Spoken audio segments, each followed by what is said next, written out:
अस्सलाम वालेकुम। कैसे हैं आप सब लोग? उम्मीद है ठीक होंगे, जहाँ होंगे खुश होंगे। आज हम इस वीडियो में डिस्कस करेंगे कि हम यूरोप कैसे जा सकते हैं। How to go to Europe. Europe जाने के लिए हमारे पास 5 वेज़ हैं जिनके थ्रू हम यूरोप जा सकते हैं। नंबर पहला है फॉर विज़िट, घूमने के हिसाब से। नंबर दूसरा है फॉर स्टडी, पढ़ने के हिसाब से। नंबर तीसरा है फॉर जॉब, जॉब करने के हिसाब से। नंबर चौथा है बाय असाइलम, असाइलम लेने के ज़रिए से भी हम यूरोप जा सकते हैं। असाइलम के बारे में मैं एक डिफरेंट वीडियो बनाऊंगा जिसमें आपको असाइलम के बारे में बताऊंगा कि कैसे आप असाइलम के थ्रू यूरोप जा सकते हैं। और लास्ट में आता है इलीगल थ्रू डंकी, डंकी के थ्रू भी हम यूरोप जा सकते हैं जो कि इलीगल वे है यूरोप जाने का। तो ये 5 वेज़ हैं जिनसे हम यूरोप जा सकते हैं। अब हम वीज़ा के टाइप्स के बारे में बात कर लेते हैं। अगर कोई विज़िटिंग के लिए यूरोप जा रहा है तो उसे जो वीज़ा मिलेगा उसे हम टूरिस्ट वीज़ा कहते हैं। अगर कोई स्टडी के हिसाब से पढ़ने के लिए जा रहा है यूरोप तो उसे जो वीज़ा मिलेगा उसे हम स्टडी वीज़ा कहेंगे। और अगर कोई जॉब करने के लिए यूरोप जा रहा है तो उसे हम जॉब वीज़ा कहेंगे। पर अगर कोई डंकी के थ्रू यूरोप जा रहा है, जो कि मैंने पहले भी मेंशन किया है कि वो इलीगल वे है यूरोप जाने का, तो उसके लिए कोई भी वीज़ा का टाइप नहीं लगेगा क्योंकि वो एक फॉर्मल तरीके से नहीं जा रहा है। तो ये 3 वीज़ाज़ हैं यूरोप जाने के लिए। स्टेइंग इन यूरोप, तो यूरोप हम 2 तरीक़ों से रह सकते हैं। एक है टेम्पररी स्टे, आर्जी तौर पर रहना, और दूसरा है परमानेंट स्टे, मुस्तकिल तौर पर रहना। तो ये दोनों हम 5 तरीक़ों से हासिल कर सकते हैं, विजिटिंग के थ्रू, स्टडी के थ्रू, जॉब, असाइलम, डंकी। इन 5 तरीक़ों से हम आर्जी तौर पर और मुस्तकिल तौर पर यूरोप में रह सकते हैं। जैसा कि मैं आपको बता चुका हूँ कि स्टेइंग इन यूरोप, यूरोप में रहने के लिए 2 तरीक़ों से, टेम्पररी स्टे और परमानेंट स्टे के जो भी 5 टाइप्स हैं उनके ज़रिए हम यूरोप में रह सकते हैं। लेकिन इस वीडियो में हम परमानेंट स्टे थ्रू स्टडी ये हम डिस्कस करेंगे। बाकी के जो भी वेज़ हैं यूरोप में रहने के, चाहे वो आर्जी रहना है या मुस्तकिल तौर पर रहना है, वो मैं बाकी वीडियोज़ में आपसे डिस्कस करूँगा। तो इस वीडियो में हम सिर्फ आगे जो परमानेंट स्टे थ्रू स्टडी है वो डिस्कस करने वाले हैं। और इसको डिस्कस करने से पहले मैं आप सबसे अर्ज़ करता हूँ कि अगर आपको मेरी ये वीडियो पसंद आ रही है या कुछ ना कुछ आपको इन्फॉर्मेशन दे रही है तो काइंडली मुझे सपोर्ट करें, मुझे लाइक करें, सब्सक्राइब करें, ताकि जो आगे वाली वीडियोज़ हैं वो अच्छी मोटिवेशन के साथ और अच्छे मटेरियल के साथ आपके साथ शेयर कर पाऊँ।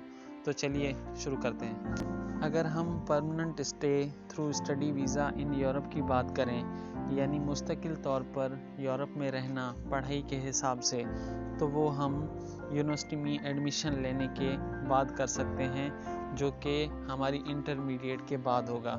जब हम अपनी इंटरमीडिएट यानी 12th क्लास हम अपने कंट्री से कंप्लीट करेंगे तो उसके बाद हम यूरोप की किसी यूनिवर्सिटी में एडमिशन लेने की कोशिश करेंगे। और अगर यूनिवर्सिटी में एडमिशन लेनी है तो वो हम 2 तरीक़ों से ले सकते हैं। एक तो डायरेक्ट यूनिवर्सिटी अपना एक पोर्टल बनाती है जिसमें हम डायरेक्ट अप्लाई करके हम एडमिशन ले सकते हैं। लेकिन कुछ यूनिवर्सिटीज़ जो हैं वो इनडायरेक्ट सोर्स यूज़ करवाती हैं जो कि ऑफिशियल साइट्स होती हैं, और वो डॉक्यूमेंट्स प्रोसेसिंग करने में हेल्प करती हैं उन यूनिवर्सिटीज़ को। तो हम अपने डॉक्यूमेंट्स उन ऑफिशियल साइट्स को प्रोवाइड करते हैं और वो कुछ हमसे चार्जेस लेते हैं। उसके बाद वो सारे डॉक्यूमेंट्स यूनिवर्सिटी को सेंड करते हैं।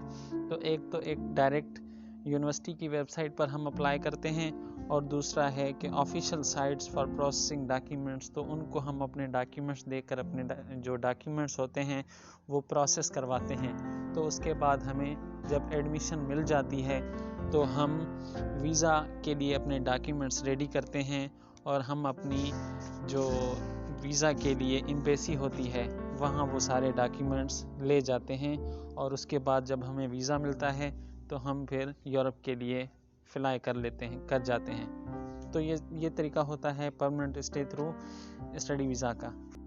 जब आप यूरोप के किसी कंट्री में वीज़ा के बाद लैंड कर चुके होते हो तो तब आप यूनिवर्सिटी में पढ़ रहे होते हो, और आपको एक अपॉर्चुनिटी यूरोपियन कंट्रीज़ देते हैं कि आप अपनी स्टडी के साथ साथ आप पार्ट टाइम जॉब भी कर सकते हो और उस पार्ट टाइम जॉब से आप अपने एक्सपेंडिचर्स यानी जो भी खर्चे होते हैं रिहाइश के, आपके खाने पीने के, आपके कुछ ना कुछ घूमने के, वो सारे आपकी पार्ट टाइम जॉब से कवर हो जाते हैं। तो उसके बाद आप जब अपनी डिग्री कंप्लीट करते हो तो आपको वर्क परमिट मिलता है कि अब आपने जो डिग्री की है उस हिसाब से आप अपनी जॉब को फाइंड करें। तो वो वर्क परमिट कंट्रीज़ के हिसाब से वेरी करता है। अगर हम जर्मनी की बात करें तो जर्मनी 1.5 ईयर्स का आपको वर्क परमिट देती है। अगर हम बात करें स्वीडन की तो वो 6 मंथ्स का टाइम देते हैं।